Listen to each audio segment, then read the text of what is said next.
The silence in the Blackwater saloon shattered like glass when Penelope Landon slammed the doors open, her tear-stained face and trembling hands making patrons look up from their drinks.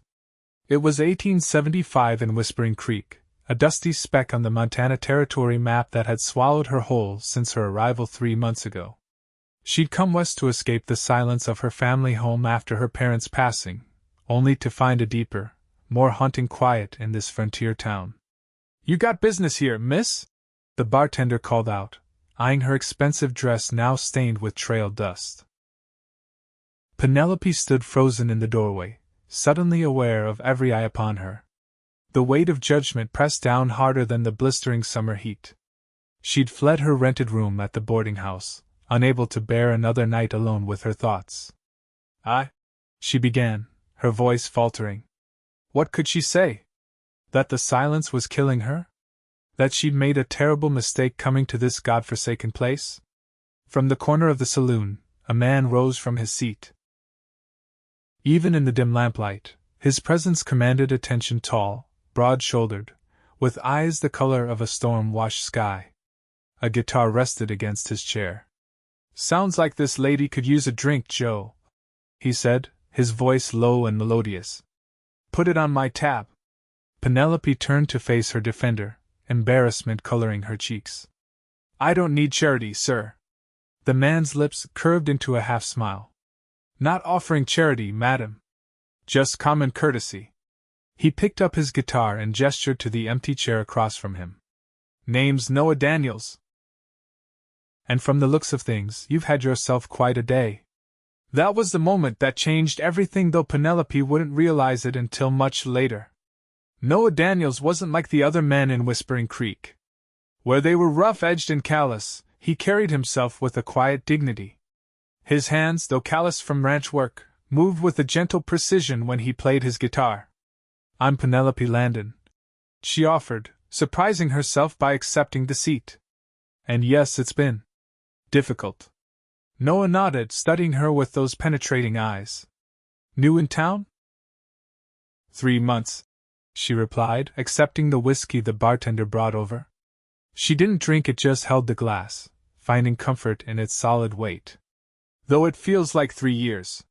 Frontier life takes adjusting to," Noah acknowledged. "What brought you here, if you don't mind my asking?" Penelope stared at her glass. "My parents passed within weeks of each other last winter.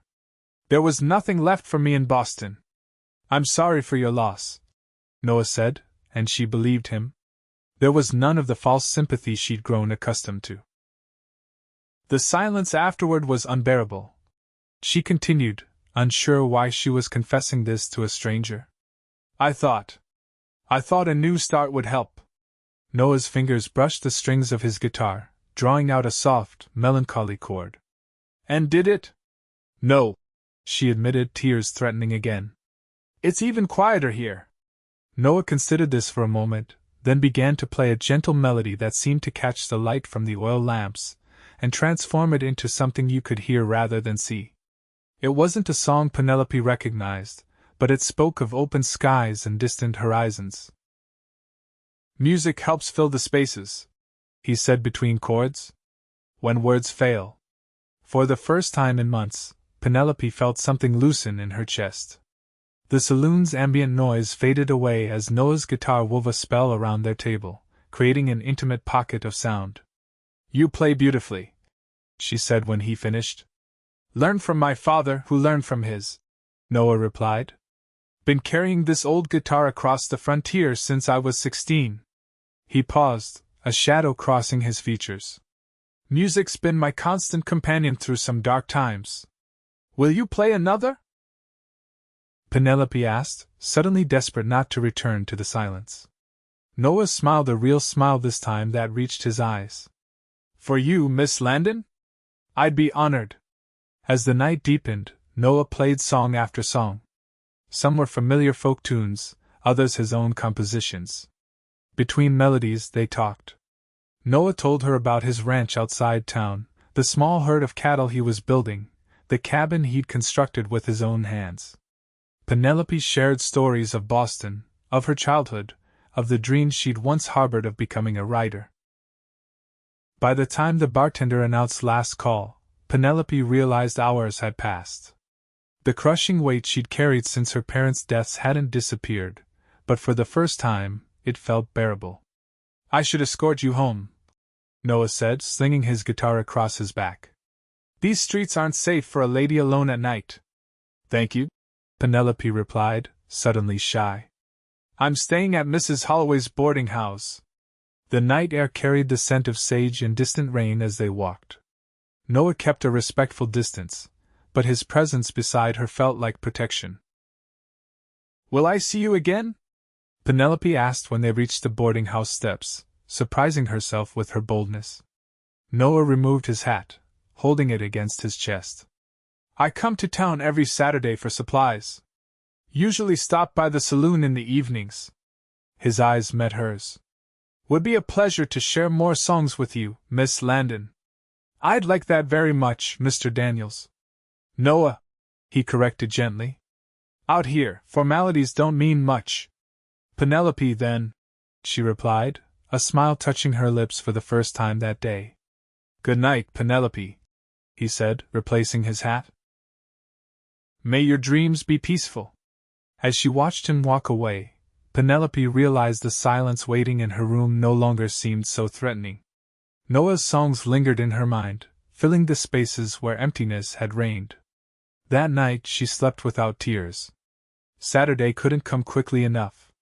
Penelope found herself counting the days, then the hours.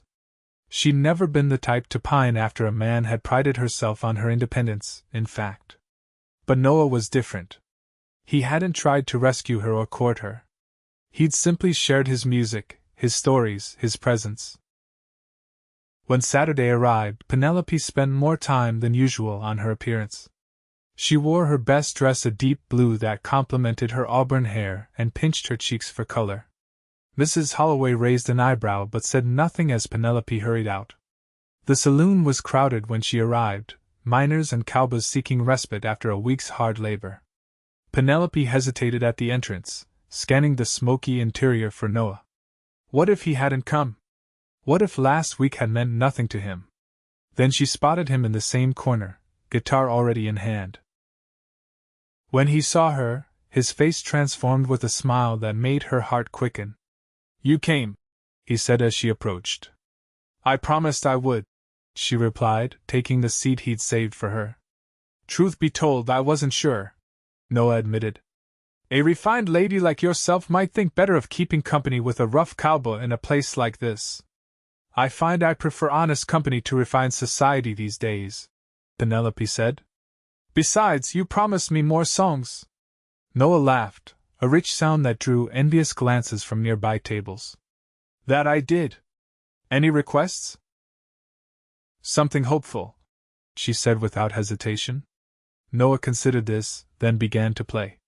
The melody started softly, like a sunrise, building gradually into something bright and expansive. Penelope closed her eyes, letting the music wash over her.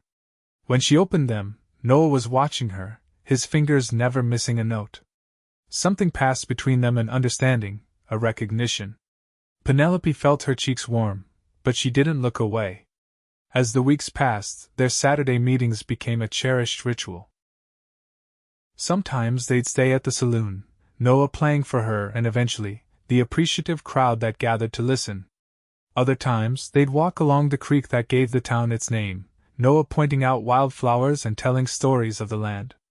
Penelope learned that Noah had come west after the war, carrying nothing but his guitar and haunted eyes. He'd worked as a ranch hand, a trail cook, even a deputy for a spell before saving enough to claim his own land.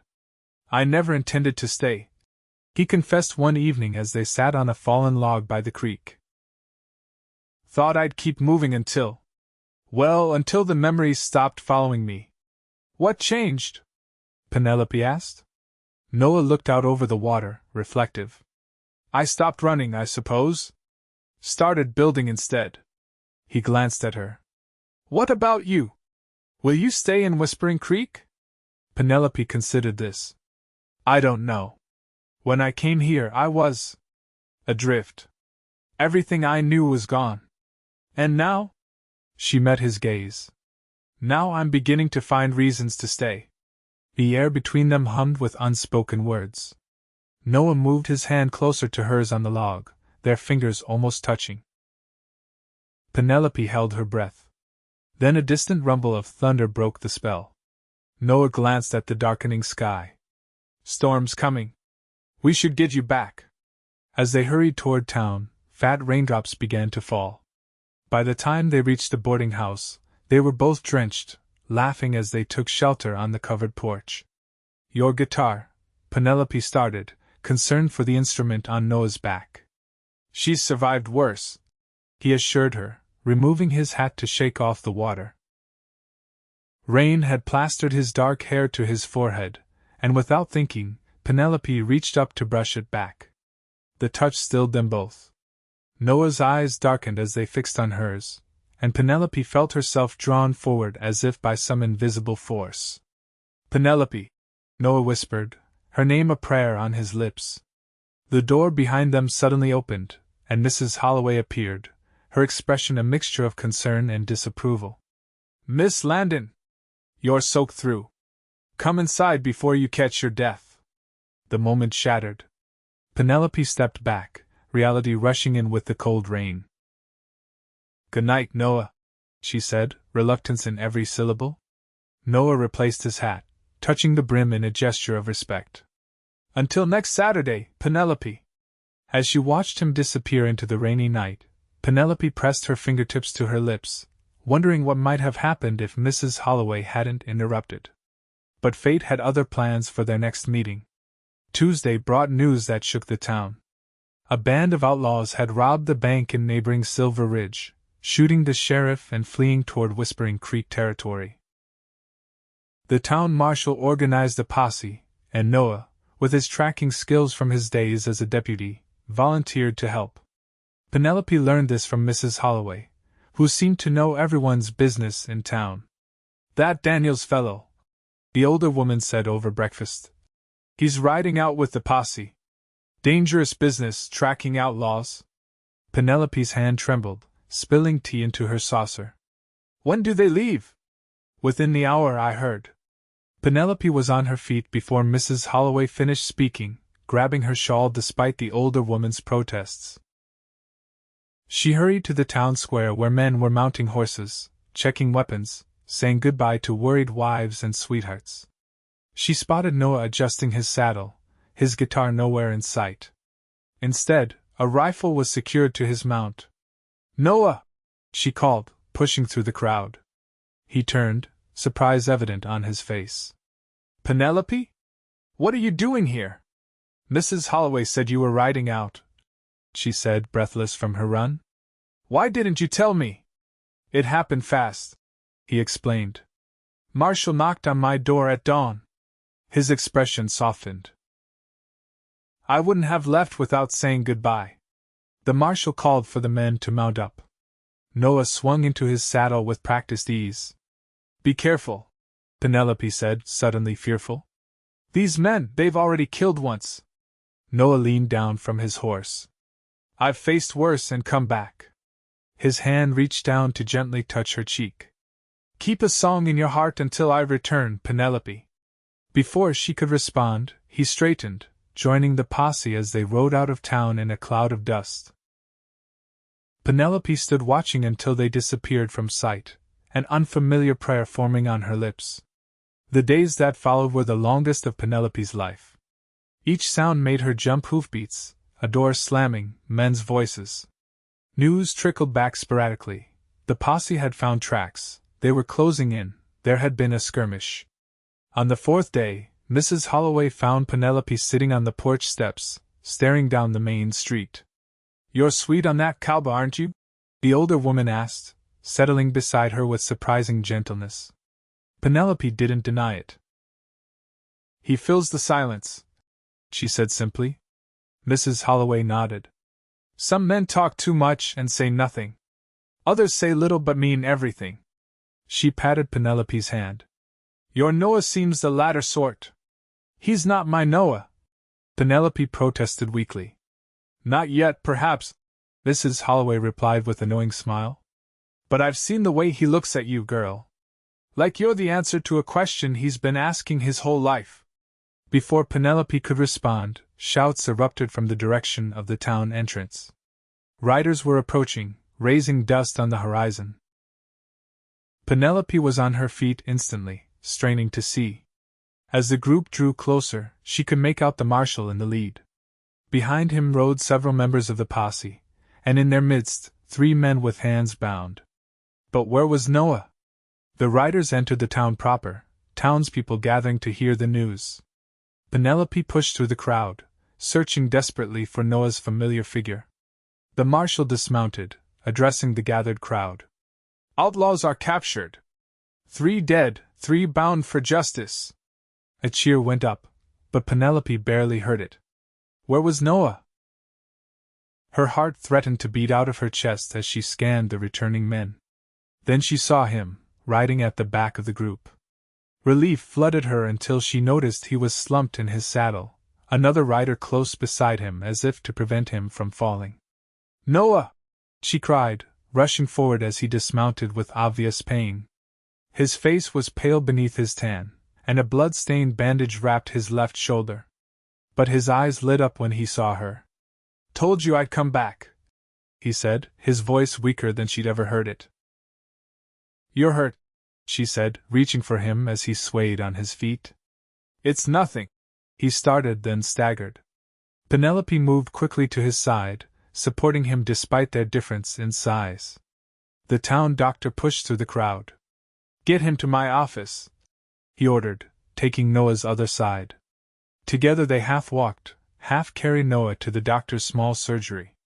Penelope refused to leave as the doctor cut away Noah's shirt, revealing an angry bullet wound in his shoulder. "Went clean through," the doctor assessed. "You're lucky, Daniels. Few inches lower." Noah winced as the doctor began cleaning the wound. His hand found Penelope's, squeezing tightly when the pain became intense. "How did this happen?" she asked, trying to distract him. "Through gritted teeth," Noah explained. "We cornered them in a canyon. One tried to make a break for it." He gasped as the doctor applied disinfectant. "Took a shot at the marshal. I pushed him out of the way." "Playing the hero," the doctor muttered, preparing to bandage the wound. "Not a hero," Noah protested weakly. "Just did what needed doing." The doctor finished his work, leaving Noah's shoulder heavily bandaged. "He needs rest," he told Penelope. "No riding, no guitar playing, no heavy lifting for at least 2 weeks. I'll take care of him," Penelope promised without hesitation. Noah tried to object. "My ranch can wait," she insisted firmly. "Or do you plan to disobey the doctor's orders and tear that wound open again?" Noah looked like he wanted to argue but lacked the strength. "My cabin's a half-day's ride," he said finally. "Too far for me to travel now." "You'll stay at my boarding house," Penelope decided. "Mrs. Holloway has an empty room on the ground floor." Before Noah could protest further, the marshal entered, hat in hand. "How's our hero?" "Not you too," Noah groaned. The marshal grinned. "Like it or not, Daniels, you saved my life. Town owes you a debt." He turned to Penelope. "Miss Landon, is it? I'll arrange for someone to check on Daniel's place while he recovers." "Thank you, Marshal," Penelope said, grateful for the assistance. With the matter settled, Noah was helped to Mrs. Holloway's boarding house. The older woman, upon hearing what had happened, readily agreed to rent Noah the ground floor room. "At a reduced rate," she insisted, "for services to the town." That evening, after Noah had been settled and given laudanum for the pain, Penelope sat in a chair beside his bed. His breathing had evened out in sleep, his face relaxed and younger looking without its usual watchfulness. She reached out tentatively, brushing a strand of dark hair from his forehead. "You scared me," she whispered to his sleeping form. "Don't do that again." To her surprise, Noah's hand moved to capture hers. His eyes remained closed, but his lips curved in a faint smile. "Singing to me now?" he murmured. "I don't have your talent," Penelope admitted softly. "Sing anyway," he requested, his voice thick with medication and fatigue. Need something to keep the nightmares away. Penelope hesitated, then began to sing a lullaby her mother had taught her. Her voice was untrained but clear, the simple melody filling the small room with unexpected warmth. Noah's grip on her hand relaxed as he drifted deeper into sleep, but Penelope continued singing, watching the lines of tension ease from his face. Only when she was certain he slept peacefully did she gently extract her hand and retire to her own room. The next morning, Penelope woke early to check on Noah. She found him already awake, sitting up in bed and looking frustrated. "I should be at my ranch," he said by way of greeting. "Good morning to you too," Penelope replied dryly. "The doctor said 2 weeks. 2 weeks of doing nothing? I'll go mad." Penelope crossed her arms. "Would you rather tear open that wound and bleed to death on your cabin floor miles from help?" Noah had the grace to look chastened. "No, madam." "Then be a good patient," she instructed. "I'll bring you breakfast." Over the following days, a routine developed. Penelope would help Noah with tasks his injury made difficult, cutting food, shaving, adjusting his bandages. In return, he told her stories of his travels, taught her card games, and in the evenings, when his strength allowed, played quiet songs on a guitar the Marshal had retrieved from his cabin. Mrs. Holloway observed their growing closeness with knowing looks but kept her comments to herself. The other boarders, mostly single men working in town, treated Noah with deference after hearing of his role in capturing the outlaws. A week into his recovery, Noah was well enough to sit on the boarding house's front porch. Penelope joined him after finishing her chores, bringing a pitcher of lemonade and 2 glasses. "How's the shoulder today?" she asked, pouring for them both. "Better," Noah admitted. "Still stiff, but the pain's mostly gone." They sat in companionable silence, watching the town's afternoon activities. Children played in the dusty street, shopkeepers arranged their wares, wagon drivers unloaded supplies. "I never thought I'd stay in one place this long," Noah said suddenly. "Always figured I'd keep moving." "What changed?" Penelope asked, echoing the question he'd once asked her. Noah turned to look at her, his gaze steady. "I found something worth staying for." The air between them charged with unspoken feelings. Penelope's heart raced as Noah's hand found hers on the porch railing.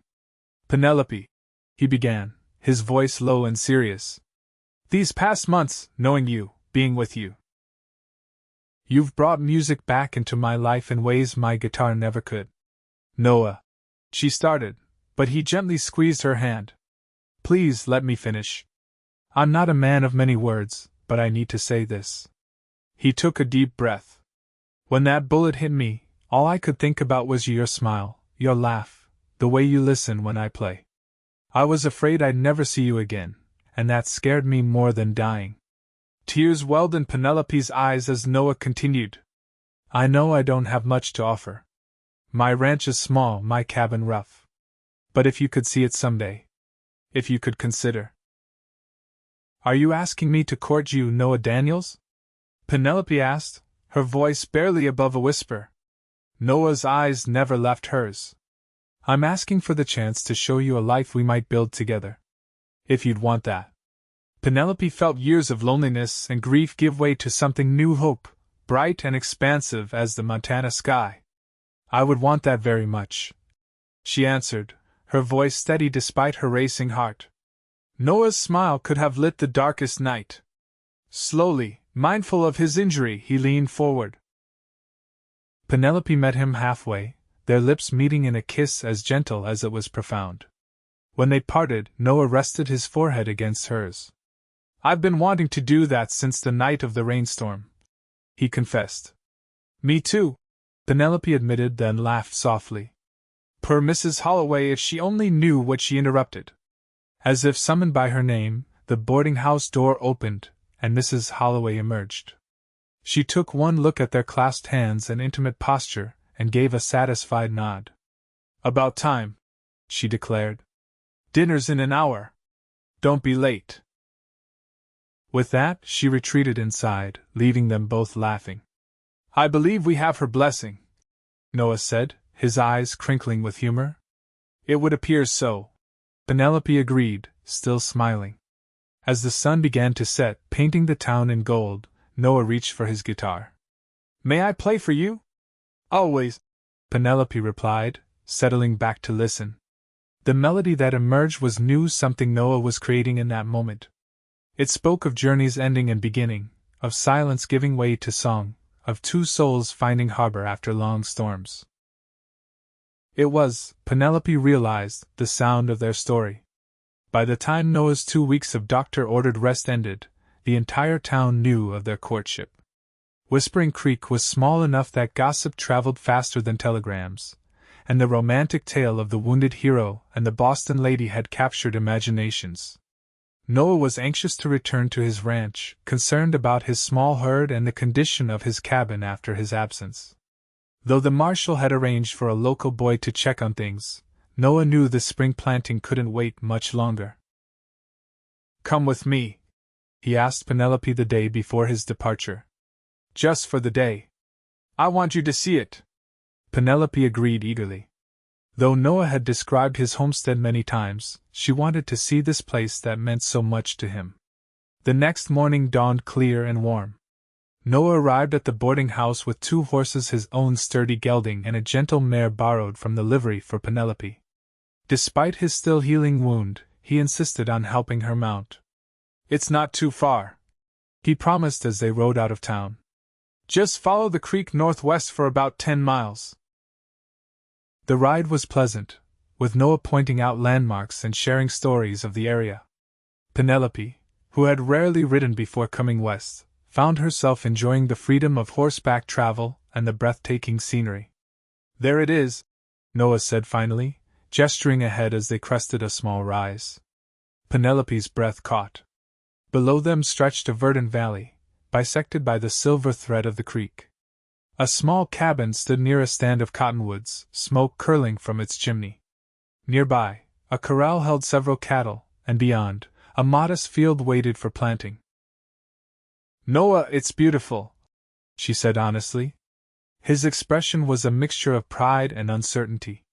It's not much compared to what you're used to in Boston. It's perfect, Penelope assured him, nudging her horse forward down the slope. As they approached the cabin, Penelope noticed details Noah hadn't mentioned: the small vegetable garden starting to sprout, the wildflowers planted along the path to the door, the rocking chair on the porch positioned to watch the sunset. A young man emerged from the barn as they rode up. Mr. Daniels! Good to see you back on your feet. Thanks for looking after things, Tom, Noah replied, dismounting carefully and helping Penelope down. Everything in order? Yes, sir. Milked the cow this morning, fed the chickens. New calf was born 2 days ago, healthy little heifer. Noah paid the boy, who tipped his hat to Penelope before mounting his own horse and heading back toward town. You have chickens? Penelope asked, amused that Noah had never mentioned this domestic detail. A man needs eggs, Noah replied with a shrug, but his eyes twinkled. Would you like the grand tour? The cabin was indeed small, just 2 rooms and a lean-to kitchen. But Noah had built it with care, from the smooth plank floors to the tight-fitting window frames that kept out drafts. A fireplace dominated one wall, with Noah's guitar hanging nearby. Simple furniture, a table, chairs, a bureau showed evidence of the same skilled hands that had built the cabin. This is all your work? Penelope asked, running her hand along the mantel. Every bit, Noah confirmed. Took me nearly a year. The second room held a bed larger than Penelope expected, with a colorful quilt and a small bedside table. Through the window, she could see the mountains in the distance. The view is magnificent, she said, aware of Noah watching her reaction closely. I hoped. Someday it might be our view, he said quietly. Penelope turned to face him, her heart full. Noah Daniels, are you proposing to me? Noah stepped closer, taking her hands in his. Not yet, he said, surprising her. When I propose, it won't be with a half-healed shoulder in a dusty cabin. You deserve better than that. I don't need grand gestures. Penelope protested. No, but you deserve the best I can give, Noah insisted. And right now, that's a promise that I'm working toward the day when I can ask you properly. Penelope's eyes stung with unexpected tears. No man had ever treated her with such careful consideration. Until then, Noah continued, I'd like to court you officially. With your permission. You have it, Penelope said without hesitation. Though I think we're rather past the need for formalities. Noah's smile was tender as he brushed a strand of hair from her face. Some things are worth doing right. Their kiss held all the promise of future ones in this cabin, under these skies, for years to come. They spent the day together at the ranch. Noah showed Penelope his small herd, introduced her to the new calf, and let her collect eggs from the henhouse, a novel experience that left her laughing. They ate a simple lunch on the porch, planning what vegetables might do well in the garden. By the time they needed to start back to town, Penelope could picture herself living here, filling the cabin with books and music, perhaps children someday. The thought should have terrified her 6 months ago, it would have. Now it felt like coming home. As spring blossomed into summer, Noah divided his time between his ranch and town. He'd ride in several times a week, often staying at the boarding house for a night or two. Their courtship proceeded under Mrs. Holloway's watchful but approving eye. In the evenings, they'd sit on the porch, Noah playing his guitar while Penelope sang. Her confidence in her voice grew with Noah's encouragement, and soon they had a repertoire of duets that delighted their small audience of boarders and neighbors.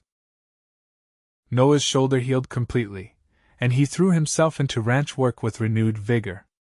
Each time he came to town, he'd bring Penelope something: wildflowers, a book he'd found at the general store, once a kitten he'd rescued from a hollow tree. To keep you company when I'm not here, he explained as the tiny creature curled in Penelope's palm. She named it Melody and cherished it as their first shared responsibility. July brought oppressive heat, and the town's Independence Day celebration. The festivities included a dance in the newly constructed town hall, and Noah asked Penelope to attend with him. I'm not much of a dancer, he admitted. But I'd be honored to escort you. I'd love to go, Penelope replied. Though my dancing skills are rather formal for a frontier celebration. Noah grinned. Then we'll look foolish together. The night of the dance, Penelope wore her best dress, one she'd altered to follow the latest fashion she'd seen in a catalog. Noah arrived in a clean shirt and new vest, his hair slicked back with water, looking so handsome that Mrs. Holloway declared him positively respectable. The town hall had been transformed with bunting and lanterns.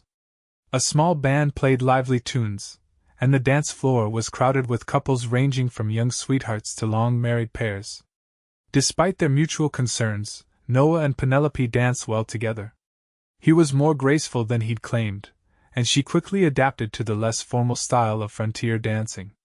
They laughed through reels and two-steps, pausing only for punch and conversation with townspeople who now greeted Penelope warmly as one of their own. During a break in the music, the mayor called for silence. As part of our celebration, he announced, we've asked our local musicians to perform. First up, our own Noah Daniels and Miss Penelope Landon. Penelope turned to Noah in surprise. Did you know about this? Might have suggested it to the committee, he admitted, retrieving his guitar from where he'd left it at the side of the room. Think of it as our public debut. They took their places at the front of the hall. Noah began to play, and Penelope closed her eyes, letting the familiar melody guide her. When she began to sing a folk song about love and longing, the room fell silent. Their voices blended perfectly, Noah's deep tones supporting Penelope's clear soprano. The song told of separation and reunion, of hearts finding each other across distance and time. As they reached the final verse, Penelope opened her eyes to find Noah watching her with such tenderness that her voice nearly faltered. When they finished, the silence held for a heartbeat before the hall erupted in applause. Several women wiped tears, and even the grizzled old miners looked moved. I think they liked it, Noah whispered as they returned to their seats amid congratulations and requests for another song later. I think we found our calling, Penelope replied, feeling a happiness so complete it almost frightened her. As the evening continued, Noah grew quieter, a thoughtful expression replacing his earlier light-heartedness. When he suggested they step outside for some air, Penelope agreed, curious about his change in mood. The night was cooler than the crowded hall, stars blazing overhead in a velvet sky. Noah led Penelope to a bench beneath an old oak tree, the music from inside providing a distant backdrop. "Are you all right?" Penelope asked as they sat. "You seemed distracted after our song." Noah took her hand, his thumb tracing patterns on her palm. "I was thinking about how much has changed since you walked into that saloon months ago." "For the better, I hope," Penelope said softly. "Beyond anything I could have imagined," Noah assured her. He took a deep breath. "Penelope, I know I said I wanted to wait to do this properly, but tonight, hearing our voices together, seeing our future so clearly..." He reached into his vest pocket. "I can't wait anymore." Penelope's heart raced as Noah slid from the bench to one knee before her. In his hand was a small box, open to reveal a ring, a delicate silver band set with a single pearl. "It was my mother's," Noah explained, his voice husky with emotion. "My father gave it to her when they started west in a wagon train. She always said the pearl reminded her that beauty can come from adversity." Tears blurred Penelope's vision as Noah continued. "Penelope Landon, you walked into my life when I'd stopped believing in new beginnings. You brought light to dark places, song to silence. I love you more than words can express, which is why I'll spend my life showing you instead, if you'll let me." His blue eyes held hers, vulnerable yet certain. "Will you marry me? Be my wife, my partner, my heart's home?" "Yes," Penelope whispered, then louder. "Yes, Noah. Yes." Noah's hands trembled slightly as he slipped the ring onto her finger. It fit perfectly, the pearl luminous in the starlight. He rose, drawing her to her feet and into his arms. Their kiss was a promise, a beginning, a song without words.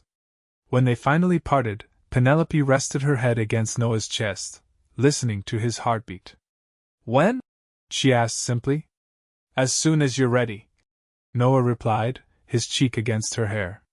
"The circuit preacher comes through in 3 weeks." Penelope looked up at him in surprise. 3 weeks? Can we be ready so soon?" Noah's smile was both tender and determined. "I've been ready since the day you nursed me through a bullet wound. But we can wait longer if you need time." Penelope considered this, then shook her head. "No. 3 weeks is perfect." She laughed suddenly. "Mrs. Holloway will be beside herself with preparations. The whole town will want to celebrate." Noah agreed. "They've been betting on when I'd proposed since May." "They have not!" Penelope exclaimed, scandalized. "Ask the bartender at the Blackwater," Noah teased. "He's been keeping the book." Hand in hand, they returned to the hall, where their news spread quickly. The celebration transformed into an impromptu engagement party, with toasts offered and plans discussed late into the night. Later, as Noah walked Penelope back to the boarding house under a canopy of stars, she marveled at how far she'd come from that grief-stricken woman who couldn't bear the silence of her empty life. "What are you thinking?" Noah asked, noticing her contemplative expression. Penelope squeezed his hand. "I'm thinking about silence, and how sometimes the universe makes you face what you fear most so you can find your way to what you need most." Noah nodded, understanding her meaning perfectly as he always seemed to. "And songs," he added. "How sometimes they find us when we need them." "And gentle words," Penelope finished, looking up at the man who would soon be her husband. "How they can heal what seems broken beyond repair." Noah stopped walking, turning to face her beneath the lamplight. "I'll spend my life filling your silence with songs and words, Penelope. That's my promise to you." "And I," she replied, rising on tiptoe to brush his lips with hers, "will make sure you never walk your path alone again." The next 3 weeks passed in a whirlwind of preparations. Mrs. Holloway appointed herself wedding coordinator, enlisting the help of every woman in town to ensure the event would be Proper, even by Eastern standards. The town hall would serve as both ceremony and reception venue. The owner of the general store donated white fabric for decorations, the saloon keeper offered his best whiskey for toasts, and the women organized a potluck feast that promised to be memorable. Penelope wrote to her aunt in Boston, her only remaining family, who responded with congratulations and a package containing a lace veil that had belonged to Penelope's mother. Though the aunt couldn't travel for the wedding, her blessing meant more to Penelope than she'd expected. Noah spent the time making improvements to the cabin, adding a small library nook for Penelope's books, expanding the kitchen, building a better chicken coop. He rode into town every few days, sometimes staying overnight, other times returning to continue his work. "I want it to be perfect for you," he explained when Penelope teased him about his frantic pace. "It already is," she assured him. "It has you in it." 3 days before the wedding, Penelope moved her belongings to the ranch. Mrs. Holloway had suggested she stay at the boarding house until the ceremony, but Penelope was anxious to begin making the cabin her home. Noah, respecting convention, volunteered to stay in town until after they were married. "Are you certain?" he asked as he helped carry her trunks into the cabin. "It's isolated out here." "I've never been more certain of anything," Penelope replied, already arranging her books on the shelves Noah had built. "Besides, I'll have Melody for company." The kitten, now a half-grown cat, was exploring her new surroundings with typical feline curiosity. That evening, before returning to town, Noah showed Penelope around the property one last time, where to find things, how to manage the stove, which neighbor to signal if she needed help. "I feel like I'm abandoning you," he admitted as dusk approached and he prepared to leave. Penelope laughed, straightening his collar. "For 3 days? I believe I'll survive." Her expression softened. "I want to get to know our home, Noah. Feel it becoming mine too before we begin our life here together." Noah's eyes darkened with emotion. "It became yours the moment you stepped through the door." He kissed her tenderly. "Just 3 more days." 3 days? She echoed. "Then forever." The morning of the wedding dawned clear and bright, as if nature itself approved of the union. In the cabin, Penelope bathed and dressed with care, arranging her hair in an elegant style she'd practiced for days. Her wedding dress, ordered from Denver and altered by Mrs. Holloway, was simpler than what she might have worn in Boston, but perfectly suited to her new life. As she pinned her mother's veil in place, Penelope felt a profound sense of rightness. The grief that had driven her west had transformed into something beautiful, a love she would never have found had she remained in Boston. A knock at the door announced the arrival of her escort. The marshal, as the highest-ranking official in town, had offered to give her away. His wife had come along to help with final preparations. "Miss Landon," the marshal said when Penelope opened the door, "you're a vision." The ride to town passed in a blur of anticipation. Townspeople waved as they passed, hurrying to finish their own preparations for the celebration. At the town hall, Mrs. Holloway waited, fussing over Penelope's veil and dress before declaring her absolutely perfect. Through the doors, Penelope could hear the murmur of gathered guests and soft guitar music. "That's Noah playing," Mrs. Holloway explained. "Said he wanted to fill the room with music for you." Tears threatened Penelope's carefully applied powder. "That man," she whispered, "will be the death of my composure."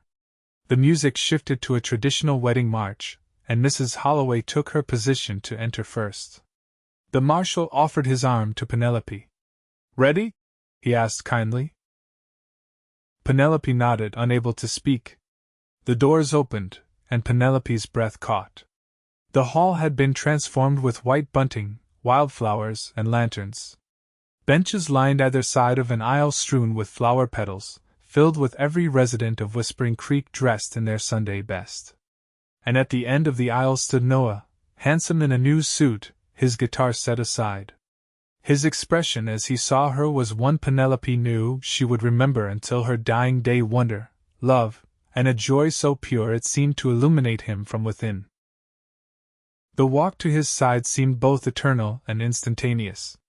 The preacher spoke words Penelope barely heard, her focus entirely on Noah's face, his hands holding hers, the promises they exchanged. "I now pronounce you husband and wife," the preacher finally declared. "You may kiss your bride." Noah's kiss was gentle yet possessive, a perfect balance that reflected the man himself. When they turned to face their friends, the applause was deafening. The celebration that followed lasted well into the night. There was food and drink, dancing and singing. Noah and Penelope performed the song they'd sung at the Independence Day dance, now holding deeper meaning as husband and wife. As midnight approached, they prepared to leave for their wedding night at the ranch. Townspeople lined the street, offering final congratulations and well wishes. "Be happy, you two," Mrs. Holloway said, embracing Penelope with surprising emotion. "You deserve it."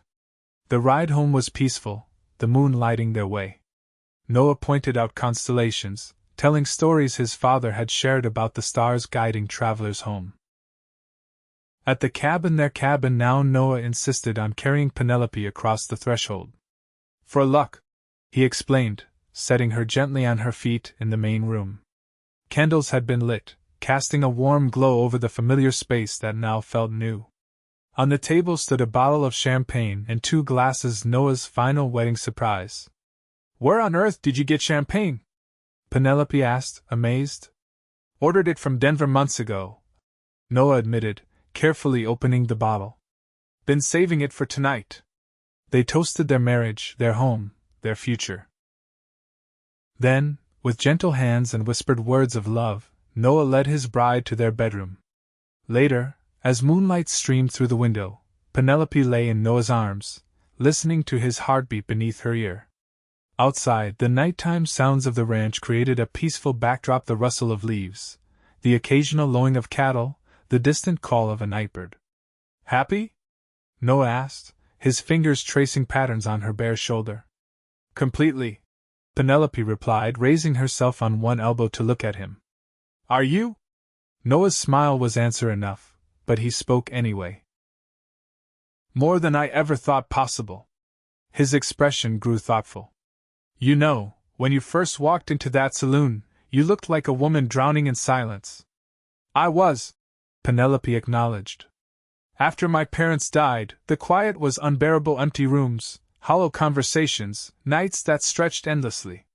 She traced his jawline with her finger. "Then you played your guitar, and suddenly there was something filling that void." "Music has always been my way through dark times," Noah said.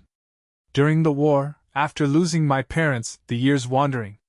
When words failed, songs spoke." Penelope kissed him softly.